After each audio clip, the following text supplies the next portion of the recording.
La dernière méthode pour changer la hauteur et la vitesse d'une chanson, c'est de changer les deux simultanément.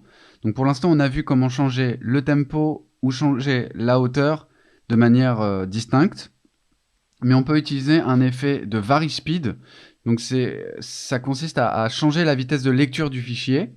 Donc non seulement on va varier la vitesse, mais on va varier la hauteur en même temps. Plus le fichier va être lent et plus le son va être grave, plus le fichier va être aigu et plus la vitesse va être rapide. Donc ça équivaut un peu à l'effet qu'on pouvait avoir sur les vieux enregistreurs à bande. Quand on accélérait la vitesse de la bande, on avait le son qui devenait plus aigu et le tempo qui s'accélérait. On avait aussi cet effet sur les vinyles. Si on choisissait 33 tours au lieu de 45 tours, par exemple, on avait un changement de la vitesse de lecture du vinyle. Donc, c'est des effets qu'on peut reproduire dans Audacity. Et pour ça, au lieu d'aller dans changer le tempo, on va choisir changer la vitesse.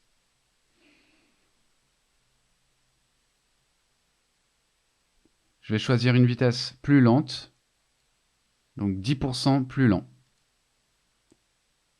Et là, on voit que mon fichier est plus long, du coup, forcément, puisqu'il va être lu plus lentement. Et la hauteur va également être plus basse.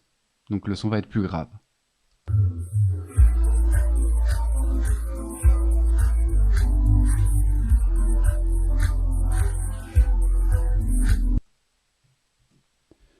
Maintenant, je vais essayer dans l'autre sens.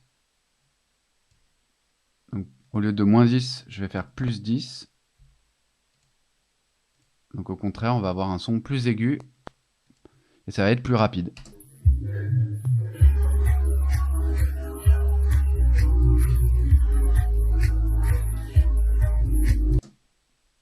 Donc c'est pas la méthode que je privilégierais pour du karaoké. Je pense que c'est mieux de faire varier indépendamment la hauteur et la vitesse en choisissant changer la hauteur et changer le tempo.